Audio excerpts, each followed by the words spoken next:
అయిపోయింది ఇప్పుడు. నేను 16 years. బిఫోర్ వెస్టీజ్ మా మమ్మీ హౌస్ వైఫ్, ఇంటికే పరిమితం. మా డాడీ బార్ అండ్ రెస్టారెంట్లో వర్క్ చేస్తాం.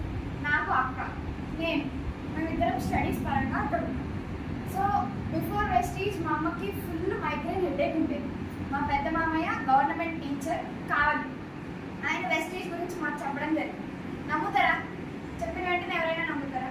మేము నమ్మలేదు, అట్లనే నెగ్లెక్ట్ చేసాం. సరే ప్రోడక్ట్లన్నా వాడుకుందామని వాడుకున్నాం. ఫుల్ రిజల్ట్ వచ్చింది. మా అమ్మ ఇప్పుడు మైగ్రేన్ హెడేక్ అనేది మా అమ్మకి లేదు, చాలా హ్యాపీగా ఉంది.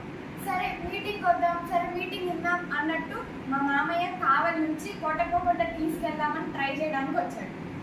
మా అమ్మ ఏమనుకుంది, సరే దేవుడి దర్శనం బాగుంటుంది చూద్దాం, మీటింగా సరే చేద్దాంలే అన్నట్టు వెళ్ళింది. మీటింగ్ ఉన్నది. ఎంఎస్ఆర్ గురువు గారు మాట్లాడిన తర్వాత మైండ్ అంతా చేంజ్ అయింది. ఇంటికి వచ్చింది, వెస్టీజ్ గురించి చెప్పింది. వెస్టీజ్ ఎలా ఉంటుంది ఏంటి అనేది చూద్దాం, మీటింగ్లు ఇద్దామని యూట్యూబ్లో సెర్చ్ చేయడం స్టార్ట్ చేసింది. బాగుంది అని చెప్పి ఇంకా మీటింగ్కి వెళ్ళడం స్టార్ట్ చేసింది. డాడీ బార్ అండ్ రెస్టారెంట్ నుంచి అసలు బయటికి రాడు. 7 నుంచి ఇంటికి బయలుదేరితే మళ్ళీ నైట్ 2 అవుతుంది. క్యాష్ అక్కడ అన్ని వర్క్ చూసుకొని రావడం. డాడీ అసలు ఇండస్ట్రీకి ఏది నమ్మడు, అలాంటిది వెస్టీజ్ని ఒకసారి నమ్మాడు. సరే